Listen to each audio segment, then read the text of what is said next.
Assalamualaikum warahmatullahi wabarakatuh.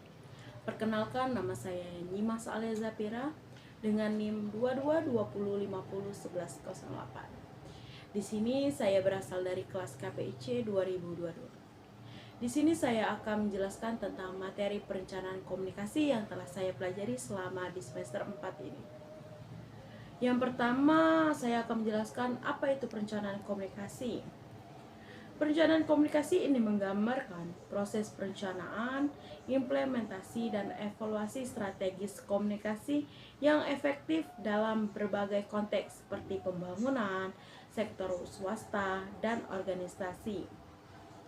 Ini menyoroti pentingnya merencanakan komunikasi secara sistematis untuk mencapai tujuan tertentu. Yang kedua, pentingnya perencanaan komunikasi. Tentu saja perencanaan komunikasi ini sangat penting. Menekankan bahwa perencanaan komunikasi adalah fondasi yang kokoh bagi keberhasilan suatu program, terutama dalam konteks pembangunan. Strategi komunikasi yang efektif dapat mengurangi kemungkinan kesalahan dan meningkatkan dukungan serta partisipasi masyarakat.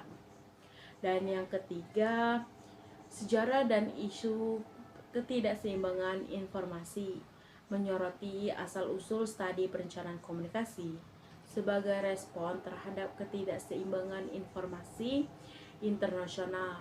Ini mencakup konflik antara negara-negara berkembang dan negara-negara maju terkait representasi yang tidak seimbang tentang negara-negara berkembang di kancah internasional.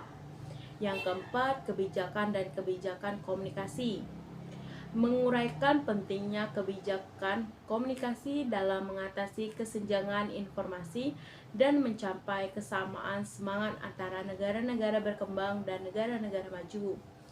Kebijakan komunikasi mencakup seperangkat prinsip, aturan, dan pedoman untuk mengatur sistem komunikasi dalam suatu entitas.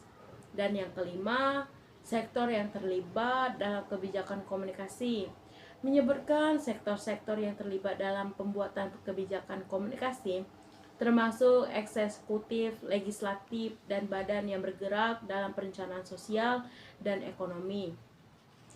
Ini menyoroti kompleksitas dan keragaman entitas yang terlibat dalam proses kebijakan komunikasi.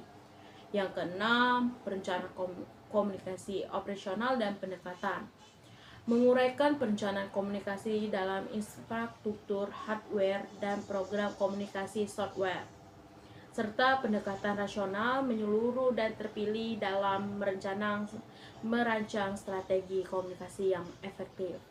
Dan yang ketujuh, teori dan hakikat perencanaan komunikasi, menyebutkan teori yang digunakan dalam perencanaan komunikasi seperti teori pembangunan, sosiologi, komunikasi, dan organisasi. Hakikat perencanaan komunikasi dijelaskan sebagai proses sistem, aktivitas ekonomi, dan evaluasi yang penting dalam merancang dan melaksanakan strategis komunikasi. Segitu saja yang dapat saya sampaikan tentang materi perencanaan komunikasi. Terima kasih. Wassalamualaikum warahmatullahi wabarakatuh.